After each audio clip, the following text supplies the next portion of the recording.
Lisa Carter, thank you so much for coming. I remember the first day I met you, and I have been in so much awe of you ever since pretty much I met you. And then also you were one of our guest speakers at a really good charity and a piece of our company, Woo. And since then, I had a nice lunch with you, and I thought to myself, oh my gosh, this is the person that needs to be heard. This is the person. And I think what people, I guess the first question I have for you and first thing to think about when I think about you is, how do you do this all? How do you do it all? You are a mother, you're a business owner, you're a big advocate for women and them being financially successful themselves. What's the first thing that comes to your head when I say that to you? Like, how do you do it all? And do you believe in that? Do you believe in doing it all? Okay, well, that is a loaded question. But honestly, the first thing that pops into my head is you give me all these accolades and this praise. And I'm like, are you talking about me? It is so crazy. You're to think humble. About. Humble, but you're so humble. Also that imposter syndrome that kicks in, and we can dive into that. Yes, but, yes. I have been told in the past that I have the gift of like remaining calm and looking very calm on the outside, when on the inside, sometimes I can be a hot mess express, right? Yeah. Like, I have 3 kids. I have 3.5-year-old twins. I have a 5-year-old. I got in my car this morning. I had cottage cheese dumped all over my back seat. Oh, Don't my ask God. why there was a bowl of cottage cheese back Why? there, right? Yes, yes. And I had toothpaste on my lovely, not cheap purse. Oh my God. So, I mean, SL's getting hurt. Deep downs. on the outside, like, yes, I maybe look composed and put together and I do my best, but I think that we're all just trying to do our best. And honestly, what hits me the most is like balancing being a high achieving professional in a man's world with being a mom. And my husband's home more often than I am, but despite that, I'm still the primary caregiver. All the kids come to you for things first, right? So I've actually had a very hard time balancing everything.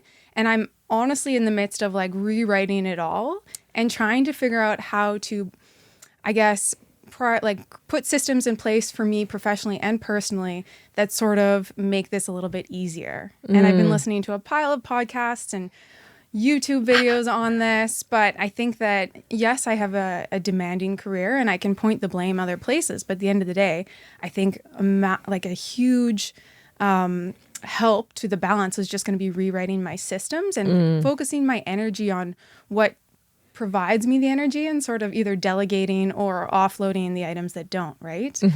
And when I talk about this, like putting new systems in place, like I'm going to start a morning routine, right? Not checking your phone before 9:30 or whatever it might be. Yes. And that is darn hard to do. Super hard. Right? Super addicting. So addicting. Yeah. And how do you I think when you're like, we're very similar that way. We're high achievers. It's kind of like ingrained in you. Yes. Tell everybody where did you come from? Like, how did that you get like this? Who are you, Lisa Carter? Tell me the whole story into this space. And it could be Cliff Notes. It's not like crazy, but okay. Yeah. Where did you get this kind of high achiever attitude?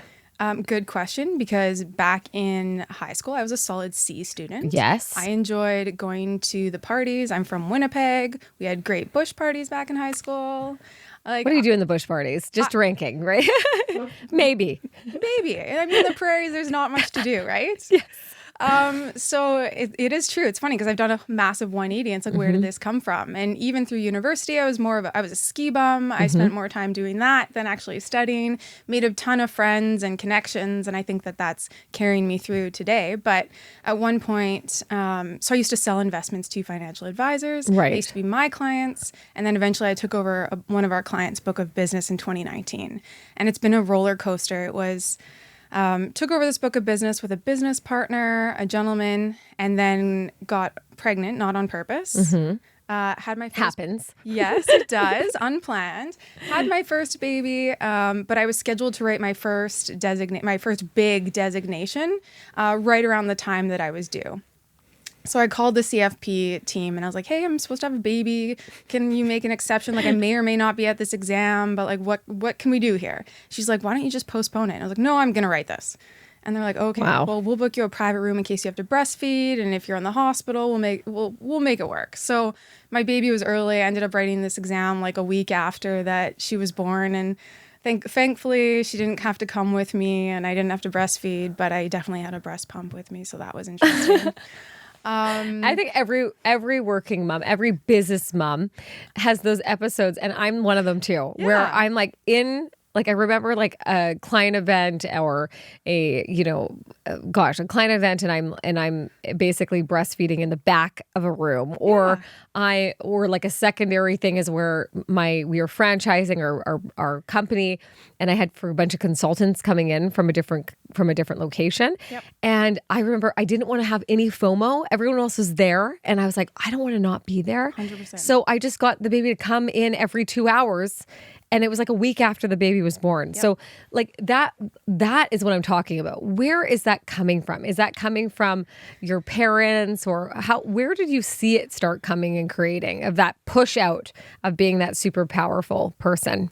I don't know. I've always had the tendency where if I want to get it done, I will do it, and there will be nothing in my way. I guess it is that high achiever. I've always been ingrained with it, but I guess I've focused it not so much on the academics back in high school, and now it was more like friendships and ski bum, and now it's kind of shifted to workplace. Wow. So yeah, I don't know. It's always been in me. But yeah, I had the first kid, and then I had two more. I was pregnant again, and this time it was with twins, and gave birth to the twins. They were in the NICU for 6 weeks, and then at that point, my business partner called me up, and he's like, I have to walk away. Do you want to buy me out? And my twins were maybe less than a month old. Oh my gosh. Wow. Yeah, and But you're like, opportunity, let's go. Yes, but again, that imposter syndrome kicks in at first. Yeah. And obviously you're going through postpartum and you're like, it's that whole like whirlwind of like, I don't know, up from down at that point. Yeah. So I took a month to figure it out, and always those doubts creep into your head. Like, now it'll just be me. Will the clients trust me? Like, From male to female. From male to female, the ones that dealt with him more. Like, will they still put their trust in me? And I had, I guess, for me, I had two assistants at the time, but it was quite a big business to run on my own. And that's when the current firm kind of put the bug in my ear, and they're like, we see you, we like what you're doing. Will you have a coffee with us? And it was an 8-month dating period. And ultimately, I said yes and decided to move my clients over to the new firm. And Wow. I would say I had a lot of doubts on like even the ones that I didn't know as well as my business partner did, whether or not they would come with me. And I would say most of them did. And Wow. I received so many positive comments, and I guess they just put their trust in me, and it blew me away. So a lot of people think about wealth management and they think, okay, you have to be in a specific category. You have to kind of know what you're talking about. And it's kind of like one of those, little moments where I think a lot of people kind of, again, are a little imposter to even go to that next step of getting that financial planner. What are some things that you can to tell people that, to kind of take that next step on themselves, like, or a little bit of a tidbit of financial planning in general? Yes. I mean, I get it. It can be very intimidating. I had someone recently tell me that they had my number for 2 weeks before they actually reached out and called me because they were nervous, which I find like I'm not intimidating. No, Please reach out. she's not. But yes, honestly, these days, I think that for the most part, there's so many amazing apps and information out there. And if you want to learn it yourself and truly embrace it, like I am fully supporting that. There's so many amazing resources, like phenomenal books like The Psychology of Money. I Yes. recommend that to everybody. There's an app called Blossom that my girlfriend just told me about. Basically, people will post their portfolios and what trades they make, and you can kind of read people's financial advice. Wow. Again, I'm going to put a disclaimer, like take everything with a grain of salt, make sure you know who you're reading from, but still you're going to learn a lot from this. Right. Like Wealth Simple makes it so easy these days. So simple. Yes. But I mean, reach out, have the conversations, right? And honestly, for women, I'm such an advocate of women like taking control of their finances, because 90% of us are going to be the sole financial decision makers in our family at one point or another due to death, because we are like outlive our male partners. We do. Or divorce. There's the divorce We hope we do. rate is significant. I don't know if we do or not. Yeah, exactly. So it's important. Like even if you do have an advisor, attend the meetings, right? But attend the meetings, just try to soak it all in. And if that's not for you, then please just reach out to somebody and have those conversations. What's like the biggest misconception about financial advisors? Like, what is the biggest thing that people are like, oh, I should have just come to you and I should have just talked to you about it? Okay. So, I mean, there's so many, but I think one of the biggest things when people come to me, they think that I'll just take their money and invest it when that's maybe 10% of what I do. Okay. When someone comes to me, before they even decide to be a client, I'm going to be digging into if they have estate documents like wills, power of attorneys, and representation agreements, like 3 things that I'll ask if you have. Okay. Most people don't know about a representation agreement. It's basically like a power of attorney for healthcare because you don't want the government to make your healthcare decisions. No. So like those documents and like who's your executor? Do they live in Canada for one, or do they live in the US? If they live in the US, you could open yourself up to US estate taxes, right? There's so many little things. So all from your estate documents to what your current assets are, of course, but do you have insurance in place? Like, what are your goals? I'm looking at the full big picture and collecting all of the information. And then we have a conversation about where you want to go. And I guess then we just build a plan to get there, right? But that plan isn't necessarily just, okay, let's start a $100 a month contribution to your RSP. It could be like you're getting into a new relationship. Do we need a cohabitation agreement? Wow. I think I used the example of my girlfriend just got, she was with this gentleman for a couple of years. She bought a house in her own name with her own money. He moved in with her. They were living together for 4 years, obviously common law. He moved out. And then, I think 2 years is the threshold where you can come for a claim. And he waited almost to 2 years and basically served her and was like, you owe me for half the value of the home and your pension. God.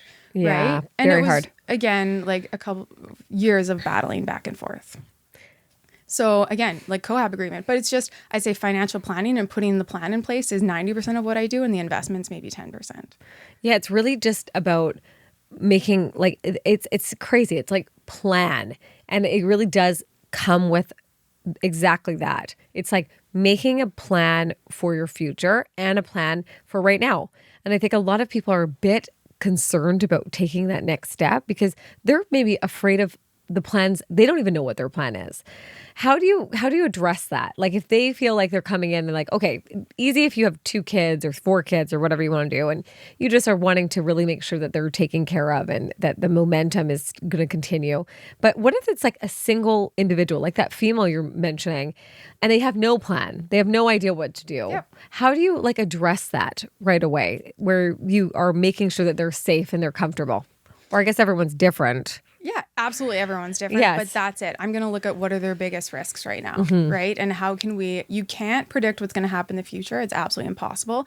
But if we can mitigate the risks a little bit more each time we meet, then that's my whole goal at the end of the day. Like it could be even having, if you're a solo person, like the one thing that pops into my head is like your biggest asset is your ability to earn an income, right? Like, do you have a disability policy in place? Yeah. What does that look like if you were to get a critical illness, right?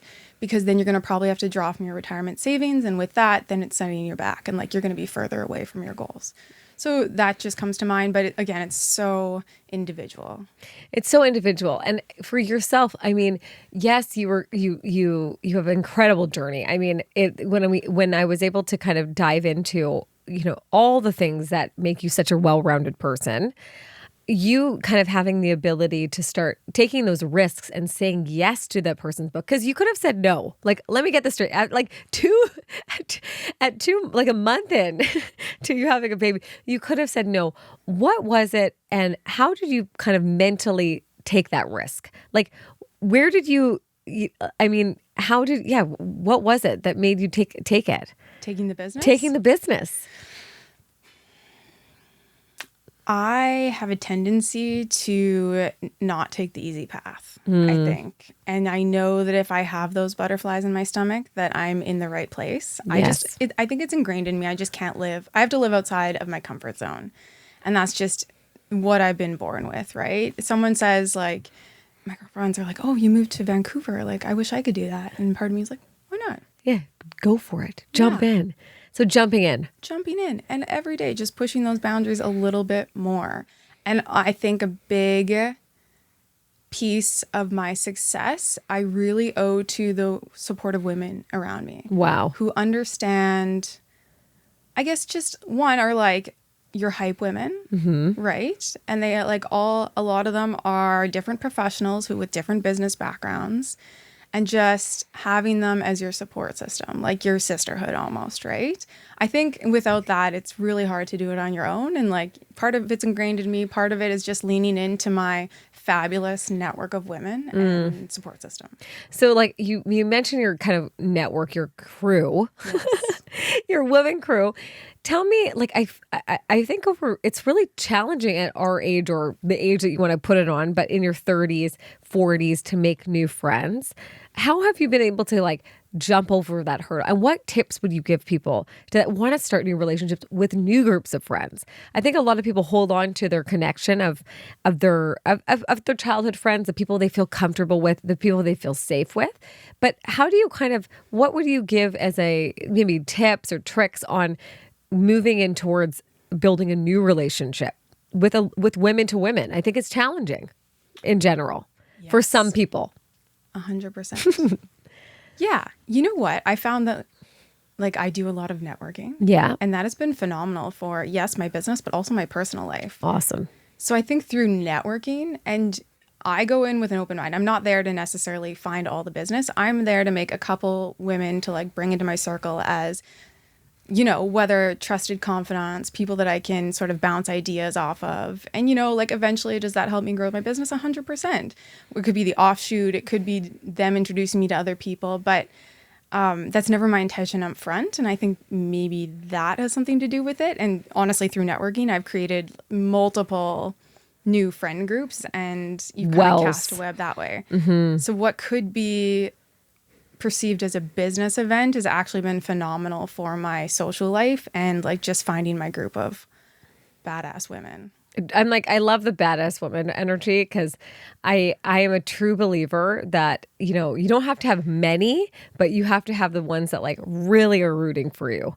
Yes. And it's amazing when you're talking about it because I think the perception for most business women and business owners is they all are kind of clawy and kind of like want to come up that ladder themselves, or they have this contrast comparison. But I think the ones that you really want to hang out with are ones that are like your biggest cheerleaders, your biggest advocates.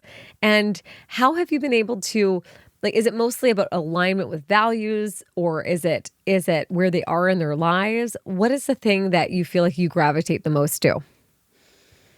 I have an obsession with entrepreneurship. The Lone Rangers. Yeah. I love that. Yeah, women building businesses. I definitely gravitate to that. But I'm a high achiever. I'm a perfectionist. I gravitate to that as well.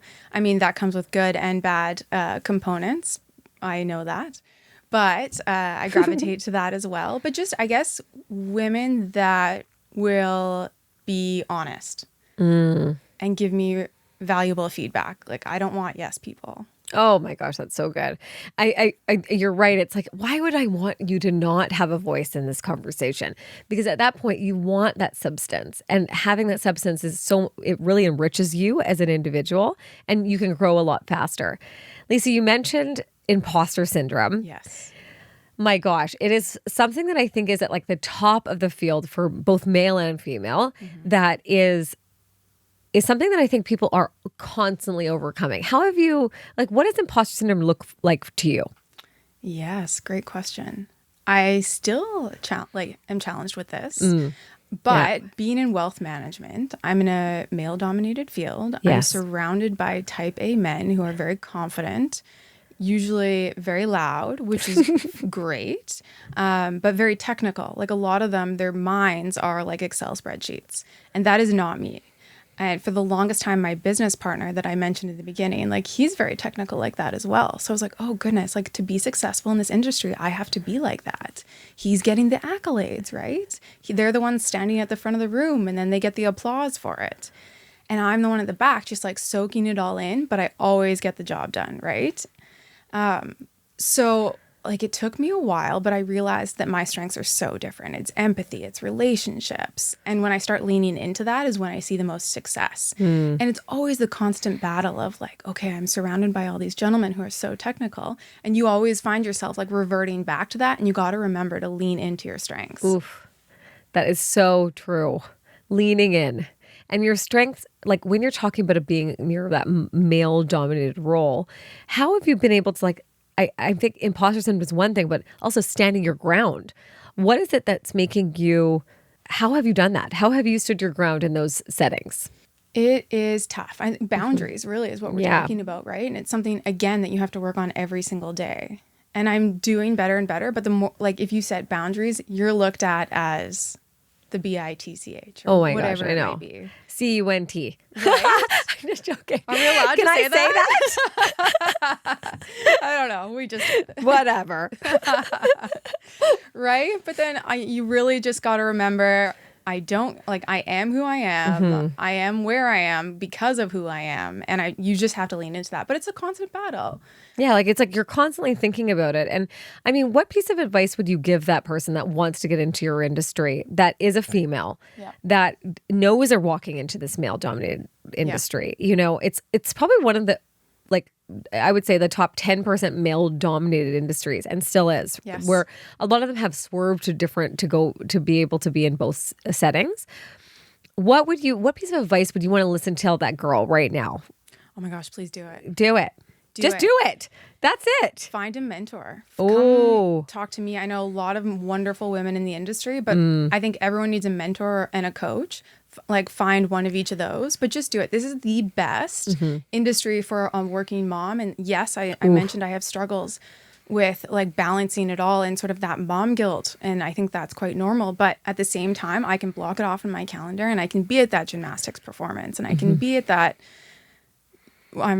Friday, my daughter has I'm like, what day is it? I'm like, what day is this? Yes. So Friday, my daughter has like a cheer performance at 2:30. And so I just block it off, right? And you can always be there. And if I have a late night event, the next morning I make sure, or that morning I make sure I'm at home in the morning with my kids. It is such a wonderful job for women. And I wish more women would do this.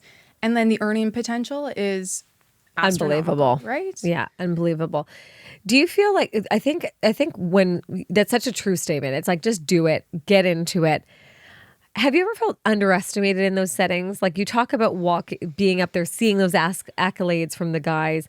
I think a lot of people are afraid to feel like undervalued in those positions as financial planners and to be in that male dominant space. Tell me one piece of time or a time that you felt underestimated, and how did you overcome it? I'm sure there's been a ton. I know. Unfortunately, still is. Always. Yeah. I'm probably constantly underestimated because I'm not the loudest in the room. So I feel like people look at me and they're like, okay, maybe she isn't as smart as the person that's speaking up as much. Where really I'm a little bit different, where I absorb everything. I get to know that person that I'm in front of, or whatever it might be. I take it all in, I'll digest it, and then I will get to action and produce, right? And I think that I can't think of anything specifically, but I think that it's constant that I'm underestimated. Wow. And then they see that I have built all these relationships and I've got all these leads coming in and I'm growing quite quickly. And then they're like, okay, we'll just let her do her thing. Yeah. So really it's almost like, let me prove it to you in my own way, not by saying prove it to you, but it shaped you in the sense of just still stay in your lane. Yeah. You know, like you feel like because you know, it's funny. There's confidence is a huge part of business. 100%. Huge part of business. But one thing that you strike me as, and which I just adore about you, is your likability. Your likability of you is like, oh, I could hang out with her. She's the type of person that I could like call and trust, and it would not leave the bag. Like, and I think for a lot of women that are starting their business and they're trying to figure it out, and they're trying to build out their own networks and their network of other women, or other people around them, is how should I act? What should I do? But you strike me as this really likable, confident woman. Like, how do you feel like anything in your past has shaped you to build that? Well, I'm glad I come off confident because sometimes I'm not. And sometimes it is Yeah. a roller coaster of emotions because at the end of the day, it is like an entrepreneurial journey. And it can be, one minute you could land a wonderful client and the next minute it could be something else or something happens or markets shift and it does feel like that emotional roller coaster. And I find that I can go into a meeting with my client and if I'm in a good, confident mood, it goes phenomenal. And if I'm not feeling great that day, I know that meeting or that client, like even if I'm on Zoom, they'll pick up on that energy, right? Wow. And it maybe doesn't go accordingly. And so I always try and like go for a walk or just breathe before some of my meetings. And like, it doesn't always happen because you have 3 kids in a business and it's chaos most of the time. But no, again, it's one of those things that like, I'm constantly working towards, right? There's so many challenges, I think, about being, a female in that male dominated. But what are some of the advantages? Tell me the advantages of it. Walking into that state. Yeah, the advantages, I'd say, sometimes like when I was calling financial advisors and trying to sell them financial products and partner with them, sometimes they just weren't used to a female calling them. Wow. And not that I want to take advantage of that, but it worked in my favor multiple times. It's good and bad when you're surrounded by a bunch of type A men, right? More doors may open, but at the same time, it's like comes with its own challenges. Yeah. Yeah. It seems like, I think people that they think about, financial planning and jumping into that wealth pool, where are you finding people? Of course, they're getting it from like Wealth Simple and a couple of those other pieces. Is it still like what it used to be where it came from the generation before? Do you still feel like there's something kind of tied into them and how they invest? Or do you think there's like a new age of investors? Okay, so I have a couple comments about Yeah. that. Like, yes, as the generations change, there is a new age of investors, 100%. I would say I have a lot of like 50 and 60-year-old women that come to me and they've never touched the finances in their business. Now it's divorce time or whatever it might be. Yeah. And they're like, I have no idea what's going on. Please help me. Like, what is an RRSP? No problem. I've got you. Yeah. Right. And I find like the millennials are kind of half and half, and the younger generations are really, especially the women, are taking matters into their own hands. Woo. And like learning. And you do see the shift from generation to generation. So that's pretty cool. It is really cool. You talk about, that shift, and you talk about the women kind of finally taking control. Do you feel like that is like it is something that we're going to see a lot of as you kind of trend seek forward, of more of the female taking care of the financing? Or do you find like it's still a mixture? I see a lot of women Yeah. that come to me, and it's phenomenal. And you know what? I think that we have a bad rap. Like, we're not good at investing. We don't know what we're doing and all of the above. And, okay, that's fair. But the stats actually say otherwise. There are multiple statistics out there that say women are better investors because we're more likely to we're more likely to engage like an individual for help, put a plan in place and stick to the plan, right? So I guess not getting distracted by, I don't know, a high rate of return investment that your neighbor comes to you. Yeah. Something shiny. The shiny objects, Yes. right? Yes. And like just really staying focused on the plan. Because at the end of the day, like, investing is not rocket science. And I think that another misconception is maybe like you need the highest rate of return, when really it's just you need good returns over a long period of time, and to not get distracted by what's presented as an interesting opportunity, and just to focus, right? Yeah, that focus is so important. And I always tell people, I'm like, when you're in a partnership in a marriage, if you're not looking at your finances and you're not taking it in and dialing in, then you're not a part of it at all. Meaning you're not being able to make decisions, have an opinion about it. And it's hard for a lot of women that have taken over the caretaker role in the relationship. How are you seeing, like, do you give advice to that, or are you trying? I know for a lot of women, it's to really just ensure that they're knowledgeable and getting that advice or knowledge from people around them. But do you find that as well? Do you see that as well, where the kind of the woman that is like maybe the caretaker role, they're kind of stepping back. They're letting all that kind of happen without them. And what's your advice? What's your personal advice, Lisa, on that? Yeah, 100%. You see that all the time. And I even get it as a working mom who has 3 kids, right? I understand why women drop out of their careers and offload other things, because modern day parenting is so hard. It's so hard. It is so hard. So hard. And you know what I hate? I'm going to just say it out loud. You know what I hate the most about is that it's the shame that I still get from other women that are not working. Because I'm not shaming them at all. I think you stay home. I love it for you. Hardest job in the world. But the shame on the other way back is a heavy hand. Yes. And it's something that I think we have to normalize. Yep. Like, we're all in this, okay, ladies? And we are taking, I wouldn't say a harder role. Like, we aren't. I personally don't think so. I think staying at home with your children is equally as hard. But it is, I would say there is a lot of, how do I say this? There's a lot of multitasking to still be the best mom. Yes. Most working mothers are high achievers, and those high achievers want to be 100% to their kids. Yes. And it's kind of like normalizing that, right? How do you feel about that?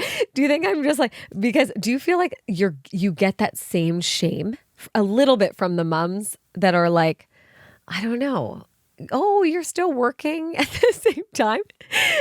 And as a business or growing, I get this all the time. You're so busy. I'm like, you're all so busy too. We're all busy. Yes. No, I do get that all the time. You see like the comments that maybe they don't mean anything by it, but you know that they're kind of questioning. They're questioning it. There's questioning. There's questions. Yeah. It comes with, oh my goodness. A lot of multitasking, a lot of, high achieving, but. A lot of highs and lows too. Because I don't know how do you find your partner, your partner, not say allowing, but how it's supporting you, like as a businesswoman, as a working mother, as a person that cares about her community. How are you finding your spouse is supporting you in that role? He does his darn best. Oh, I love it. Yeah, no, I'm really lucky. I've got a good one. I would say he takes on a lot of the household roles.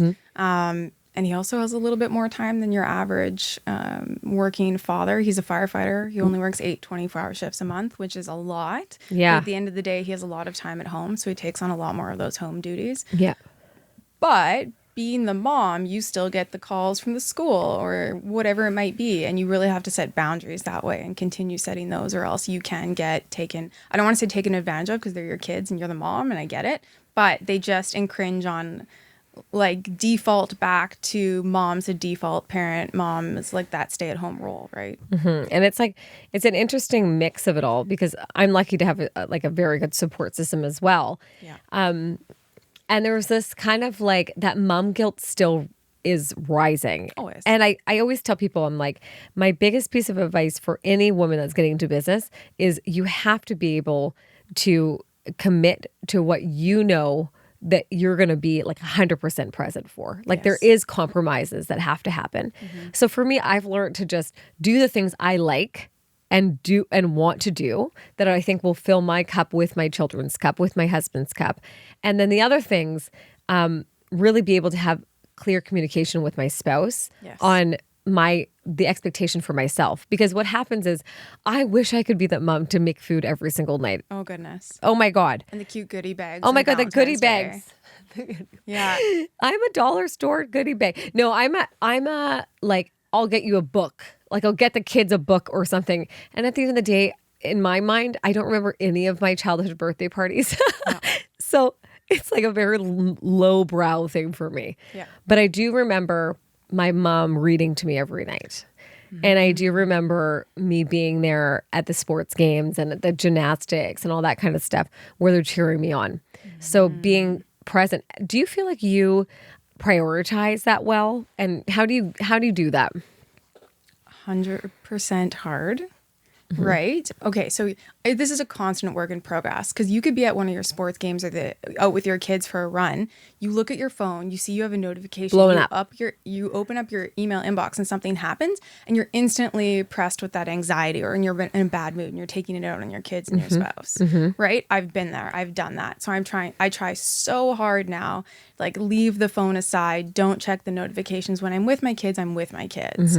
I don't want to be that mom on their phone with the kids, but I think that's one thing, making sure it's scheduled in my calendar. Like I'm a big firm believer of like scheduling everything, time blocking everything. I'm trying to get on that train as best as possible. Again, constant battle. Wow, that's awesome. So yes, scheduling it, putting that time into scheduling it.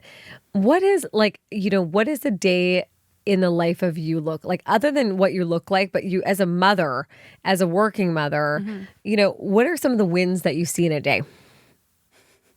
The wins. The wins, like showing up at the office, Yeah. not with like Stuff on my shirt because I gave my kids a hug as I walked out.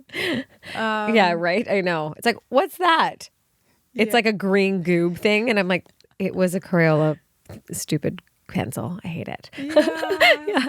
But honestly, like this morning, for instance, my daughter and my son, for that matter, they're overtired. They were so upset when I was leaving, and they was just crying. Like, I want to spend time with mommy. Yeah. And you're leaving and you're going out the door. Like, that is one of the hardest things ever. But I mean, later on, if you can just repair that, spend half an hour of uninterrupted time. And I have twins, so it's even harder. So you have to spend time with each of them. There's no magic answer, but just being more present, right? Yeah, and doing your best. Yes. Doing your best and not letting anyone else know, like, give you any judgment of that, right? Do you find, like, what is, of course, you're this incredible financial advisor. You have this great book. You have this great team behind you.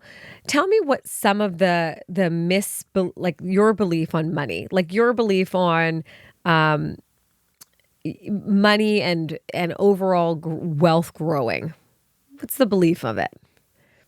Not my beliefs, but like general beliefs. General beliefs. And maybe like what was maybe one thing that misconception you had of it early on in your career to now what you've learned about money. Yeah. I mean, I've named a couple already, like behavioral finance. Yeah. Like behaviors are going to ruin you way more than like a mediocre stock pick, right? Like if you sell during a down market, that'll destroy you way more. So like if you have for instance, like January, February, March, April was very interesting in the markets since Trump took office. And we had a major pullback in April. Markets were significantly down, right? If you were invested in equities and you had a little panic attack because you saw your portfolio value decline and then you sold, you're now locking in that loss, right? Obviously, my clients would call me first and we'd like talk them off the ledge. Everyone was pretty calm because they've been through most market cycles before. But just like little behavioral things can ruin you way more than like a mediocre return, right? So you have to be careful with that. Diversification, it really is the only free lunch, right? Like if you're more than 30% in one asset class, one geography, you name it, then you're over diversified. And us as Canadians we're challenged with that because we have this home bias, right? We're familiar with Canada. Right. We have our home in Canadian dollars. We make our income in Canadian dollars. And then we have a tendency to lean towards more Canadian in our investment portfolios. So that's something that you have to kind of like untangle with individuals as well and lean them out of that home bias, if you will. But there are so many. At the end of the day, like it's all individualized and it's based around your goals. Like every bucket of money should have a goal, right? If that goal is under 3 years, make sure that money is in a high interest savings account or a cashflow GIC because you don't want it riding those market cycles. If it's over that, then you can look at taking on some risk and it's appropriate, right? But goals could be like buying a new home or retiring or whatever it might be, but just make sure that money is attached to that goal. And then when you're confronted with an option of like whether or not I should invest in this, just think, is it going to get me further or closer to that goal, right? And it keeps you on track. So that, and I guess those are some of the bigger ones. Goals-based investing and diversification is huge, and just staying focused. You were like you mentioned that you were like highly into snowboarding. Yes. That's what brought you to BC. right? Is it BC? Yeah. Kelowna. You lived in Kelowna for a while. Yeah. And tell us about, like, did you ever plan to kind of take that ride, no pun intended, ride to being a financial advisor? Or was it something that just kind of gravitated to you? Do you feel like do you believe that? Do you feel like it just came to you? Or was it like, I'm riding the slopes of Kelowna, and then all of a sudden you're like, I'm going to be a top financial advisor in Vancouver? Oh my gosh. No, like I did not. Back when I was in Kelowna, like getting my university degree, skiing, and 4 days a week, I never said I'm going to be a financial advisor in Vancouver, or financial planner, I should say. No, I was just moving all my classes into 2 days, one night, maximum ski time. I was a snowboarder, but same. Maximum snowboard time, like most time with friends possible. And then when it came to choosing major, like you have business administration, you have marketing, accounting, finance, and management. And I was like, well, me being just like the younger, kind of like carefree person, I was like, I feel like I could figure out management and marketing and accounting. I don't want to sit on my computer all day. No. So I was like, I know the least about finance. Let's major in finance. That was honestly how it happened. And then opportunities just kept landing on my lap. And I always knew deep down inside that I would be, I guess, in the business world, and that I would be high achieving. And I had like this vision in my head of me carrying a briefcase around. I don't know why. Wow. Yeah. So you have a pretty briefcase, though, ladies and gentlemen. You can't see it, but it's beautiful. Oh, thank you. Yeah. So I don't know. Despite not having a plan, I had that vision in my head of where I wanted to be. And I think that all the little decisions and the roller coaster ride got me there. What are some of those main struggles that hit you kind of along the way? Oh, great question. Okay.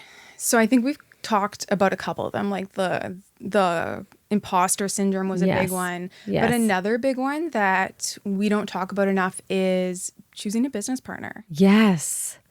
Your business partner. Yes. And how did you navigate that? So I think that when I first got involved with my business partner, I was a little naive and I just jumped into it. Okay. And I didn't ask enough questions. I didn't know what to ask. But now looking back, and like no fault of anybody's, but like they had stuff to attend to with their family. Looking back, like this is more intense than a marriage. You are legally binded to this person, right? That's right. If one of you want to exit, you should have a document, like a buy-sell agreement, like that states how this is going to play out. A nice little shotgun in there too. Right? Like all of those things. And if I ever got into a partnership like that again, I would ask way more questions. I would want to know everything about them. I would date them for a long time before I got married. Yeah. I feel like there's a lot of that that rushing because they feel like it's a good opportunity. Yes. So you're saying, dating them. What questions would you ask that partner kind of off the bat? Honestly, I'd even want to know how they handle their personal finances. Of course. Right? Because that makes a big difference. Yeah. But I think that in my world, you can be one of two people. You can be sort of like the face and the talker. But on the back end, those people tend to be a little bit disorganized, right? Or the people that are like really good on the back end that can execute everything are a little bit shyer when it comes to like talking to people. So there's different concepts we use, like finder, minder, grinder, and strategic leader. Ooh, I need to know these finder, minder, grinder settings. Yeah, but just like I'm liking the grinder and finder side. Yeah, it's just like different roles of financial advisor. It's like different hats. You can be the strategic leader, like the leader, like leading the group. You can be the finder, the prospector, the one finding. Of course, I chose the finder. Terrible. Yeah, then the minder probably with the relationships management, or the grinder. You could be the one doing the plans and like all of the work and like the behind the scenes like crunching of the numbers. But I would just want to know like how they work from that sense, like how they manage finances, what their goals are in like 3-5 years. I want to know everything, because getting out of that last business partnership took me years, and it was fine. But I've seen so many like ours was fine, but I've seen partnerships go very sour as well. Right. I feel like it's one thing that I got when I got into a partnership for one of my businesses was, okay, the biggest thing that someone that very close told me was, I said, I'm thinking about this partnership. I don't know, da, da, da. And we laid out our kind of strengths of where we sit in the role. Yes. But also, do you trust them? Yes. And that's a hard thing to ask somebody. Yes. Like, it really is. It's hard to say, like, yeah, I kind of know them, so maybe, yeah, I can trust them. But there's been always so many roles like that to kind of build that trust out. Yes. How do you find that trust with a partner? Now that you've gone through that process of all of those struggles that you've kind of gone through, how would you kind of discover that, the trust in somebody? Yeah, good question. You know what? I think that we don't use it enough, but like every time I look back and I've made decisions, like my gut's always been right. Yeah. Like your female intuition. I know this is like maybe a little hokey or controversial, but I honestly think that you're on the Get On Top podcast. That is so in this series of trusting your gut. Yes, I've made decisions along the way and my gut has known exactly which way I go, or if I've made the wrong decision, it's like felt very incorrect. Wow. Yeah. Yeah. And I feel like you having like following that gut, is there any like, how have you been able to like listen to it? Like, I find it's very hard sometimes to listen to my gut. 100%. To a fact that I actually spoke to I spoke to an actual healer to tell me, and they said to put my right hand on my heart and my left hand on my belly button, and then ask the questions in past tense, because it's sometimes like it's clouded when there's so many voices. Do you have any tips or tools that you can share about how you trust your gut more? You know, I don't. Like I usually just get a feeling, and then I do kind of a gut check with the people around me that know me well, and sort of like that group of women that hold me accountable, right? So good. Yeah. So I even have this mastermind group of financial advisors, and when I was choosing whether or not to go to Westmount, I brought them the decision. I was like, I think I've turned Westmount down, and they're like, Lisa, this is not you. And I'm like, you're right. I know. They're like, even the way you're talking, this is not you. I'm like, okay. Wow. You're right. I have to change my decision. You got a counsel. You got counsel from all of the key people. You spend so much time, Lisa, on building other people's legacies and like wealth in a big way. Yes. You know, what kind of legacy are you working towards? What is the big thing that you're working towards? And are you on track? Oh, good question. Yeah. So I think that one of the things I mentioned it before, like I'm obsessed with entrepreneurship, but like I have a true obsession with like watching women win.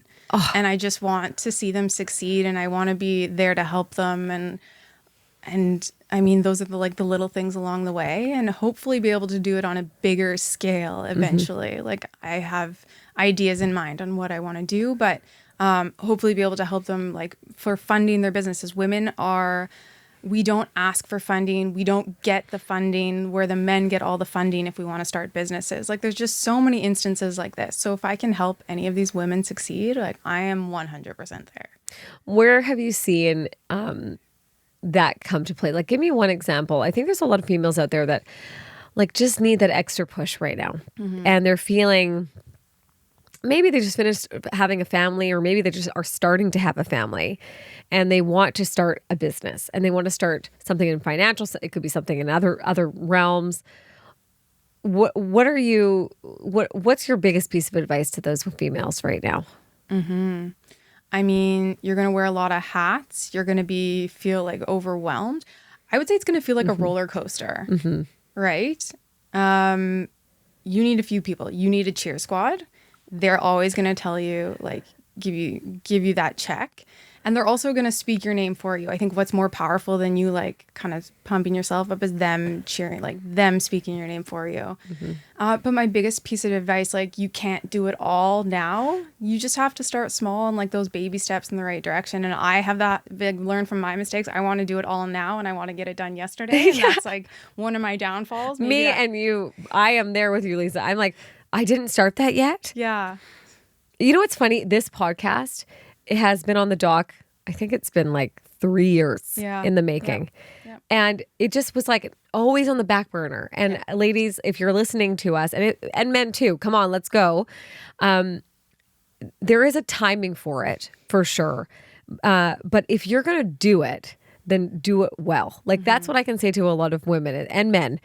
if you're going to come out of the gate, it's going to be tough, but you have to have commitment. Yes. And that commitment overrides it all. Like, you're just like, okay, I'm here to go. So now it's like, why is this going on? Try to get rid of me. Like, we're not going to do that. And I think what you're saying is so true. It's like, you're going to be on this roller coaster. Yes. And you're going to have these rides of up and low. And like, you know, where are you seeing, other than having that cheer squad, having the family, what are you finding like, the next steps of you, Lisa, is going to make that massive impact? And how are you going to make that impact? Oh. Tough questions, I know. What am I doing? How am I going to make that impact? Honestly, like my goal is, and it's, do I speak my future plans out loud? I don't know. Like, it is a manifestation room. Okay. So like, if I've mentioned this to multiple people, I might have even mentioned this to you before, but I want to create like another place where there's like, all these women can come to me with their business ideas or their startup ideas, and it's there's a bursary, like not an investment. We're not angel investors. There's nothing on like that, but there's a bursary where I can give funding to like the top few ideas, and maybe there's some mentorship. Like there's bigger concepts of this, but if I could start another one where there's more money to give, like that would be my dream, like give back program. Yes. You're going to do it. I feel like you have such, and I think with your kind of connections with all the women in Vancouver, it does just come to fruition. Like I really do think that. I'm there. I'm your number one fan. I'm there for you. You're so bold with what you're doing in your business. What, what's one piece of advice you can give to those business owners out there right now to kind of step it up, to get on top? No pun intended, but how to get to that next level of their business in that financial planner world. I mean, again, just have your team of professionals that you can delegate everything to. But I think one of the things that when you have a business, it's like your baby, right? There's so many emotions involved. You get very wrapped up in it. But you really have to think of the future. And like, you may not want to sell it down the line. You may not know what you want to do down the line. But I think if you can prepare or move towards like potentially setting yourself up for a sale in the future, you're going to be in the best place. Like succession planning ultimately is what we call it, right? But have you maybe you have kids, maybe you think they're going to take it over. Have you talked to them? Do they want it? Do they all want it? Maybe you're going to sell it. Like, what is that sale going to be like? How do you prepare yourself for this? But I have one founder that I talk to on a regular basis, and she has a her problem, right? The business depends on her. So she's not going to get a higher value for that business because it's so dependent on her. So she has to remove herself out of the business, and she's working yearly on that, right? And so she can get her place into the business into a place where she'll have a higher sale value, even though she has no intention of selling it, but just setting it up that way, you're going to be set up for success in the future.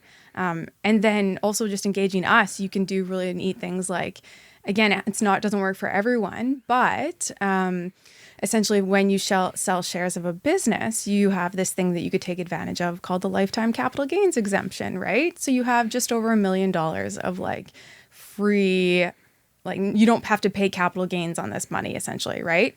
Then if you put it in a family trust, these shares in a family trust, and you work with the accountants and you can organize it in a way that makes sense. But if you add the family members on it, there's an opportunity to now multiply that lifetime capital gains exemption. So, we have a family of 5. Now we're looking at over $5 million of potentially tax-free.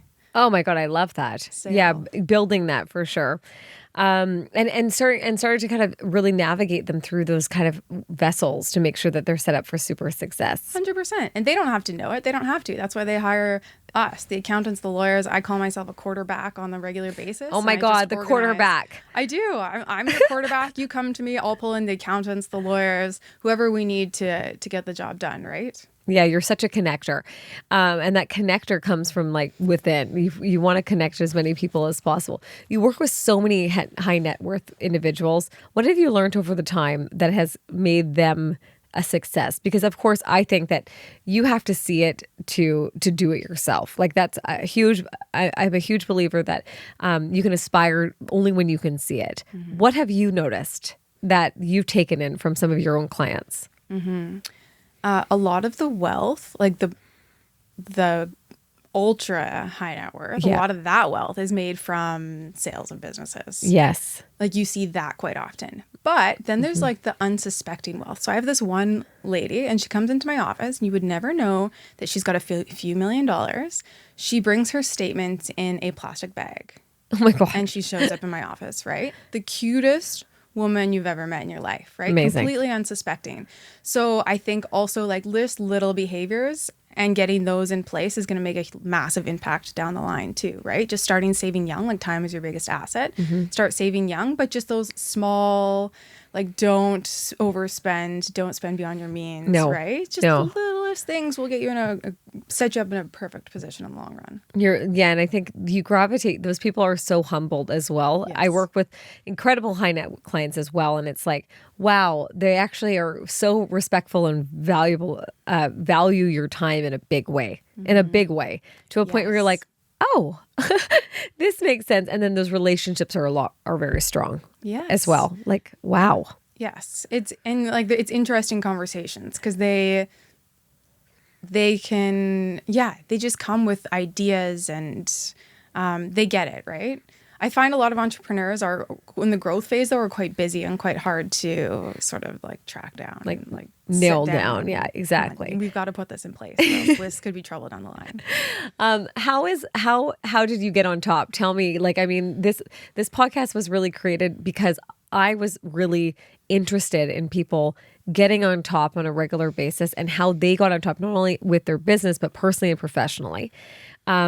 How do you feel like you're conquering that yourself? Oh, goodness.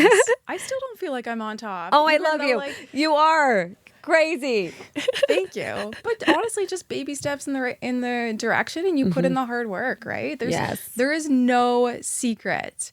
It's literally just the one foot in front of the other in the direction you want to go and put in the time and effort. I love it. Lisa, thank you for being on Get On Top. Thank you. You were so great. I'm going to do one last little thing that we do here on the show. 5 random questions. Oh, goodness. I'm going to have a sip of this. You can have a sip of it too while we're relaxing during the Get On Top podcast that's taken me 3 years. As I try not to hit the microphone. All right. That's good. I mean, come on. We need that in I don't want to tell you what time it is because I don't want you to guess when I'm doing this podcast. Okay. So one of the questions that I think a lot of people want to know is, even though you're on top, how do you ground yourself? Honestly, we have a cabin up on the Sunshine Coast and I go there and just put on my old clothes and shut down my technology. Those Crocs. Let's go. Yeah, put away my fancy purses and see you later. Yeah, Crocs. Peace out. Bye. Mom bun. We're done. Mom bum. Let's go. Mom bum. Mom bum. That too. Whatever it is. My kids are really into touching, smacking my bum lately. And it's 6 and 4. They're just going at it. Oh yeah. And I'm like, 100%. This is definitely for my husband. How do you celebrate your wins? What's the celebration look like for you? Oh. You know what? I don't think I do enough of that. We got to do it. We do have to do that. I don't do it enough. Okay. Yeah. But I mean... How would you implement your wins? Honestly, just a pep talk to myself, being like, damn, Lisa, you did a good job. And I think that we need to learn how to take compliments. We need to celebrate our wins, and I'm working on it. And I think that we all need to, but I don't do it enough. I mean, champagne toasts with my parents when I got some of my designations, but... Yes. Yeah, it's amazing, the celebration. I think celebrations are they're kind of hard for me and some of the business owners I work with. Mm-hmm. And I find I have to almost yell them out. I have to say, you guys, we just did this. And say it really loud because we wouldn't. We just continue to go. Yes. And recently there's a big milestone that we're going to be hitting. And I'm thinking to myself, I think we need to buy something nice. Yes. And my partners are not those types, but I think I got one of them checked off yes. I just have to get the other one. Ooh, okay, you have to tell me what it is. I'm going to tell you what it is, or you might see it on me. Okay, see it on me. Tell me about your mantra. What's your mantra or that manifestation? How do you do it? Mm-hmm. Main mantra or some sort of manifestation that you say to yourself all the time. Mm-hmm. Honestly, the Nike slogan, just do it. Do it before you have a chance to think, and then you'll be in it. Yeah. And the gas is already going. Again, like you said, do it properly, but do it. Just move. Just move. Just do it. Yes. Yeah, half of the battle, I think, for a lot of entrepreneurs is just getting going on it, right? Yeah. So I always say like taking a little bit of tabs of like kind of where that timeline goes Yeah. is like a huge part of it's hard. It's hard, but time is your biggest enemy. Honestly, you don't have to be the best, but you have to move faster than everybody else. And you can pivot along the way. And I think that that's something that I've learned. Like, I'm a perfectionist. I want to put out the best thing. But if I put something out that's okay and then I pivot from it, it's going to be way better in the long run. And you just move faster. You got to move faster. Move faster. That's what it is. What's one thing that you're vibing with right now? Like, what's one thing that you're kind of vibe is the Gen X, but cool Z way of saying. Oh, I can't wait till my kids come home with a different language. When they say vibing, but really, what's one thing you're vibing with? Okay, personally or professionally? Personally or professionally? Okay, personally. Oh my goodness. Recently, honestly, just paddleboarding. Yeah, paddleboarding. Is it a blow up? Yes. Okay, so this is the new thing. I saw someone with a pack. They put it into Jericho. I saw them throw it in the thing, and I was like, did that just deflate and put it into a backpack? It's the best. We went out after dinner last night with the kids, all sitting on the paddleboards, and it's beautiful. True BC lifestyle. And I guess the last question's what's next for Lisa Carter? Oh, good question. I can't sit still, so it's going to be something. And I asked my husband how he would feel if I took an executive MBA the other day. Lisa, you're just going at it like, let's just do this. Shane, how would you feel if I have to spend 4 days a month in Toronto? Yeah. And then How do you feel about hours it? a week. Yeah. And so I'm testing the waters with that one. So we'll see what happens. If you're going to Toronto, I'm following you. Lisa, thank you for being on Get on Top. Thank you. Thank you. And I'm sure we'll see a lot more of you. Of course. Thank you.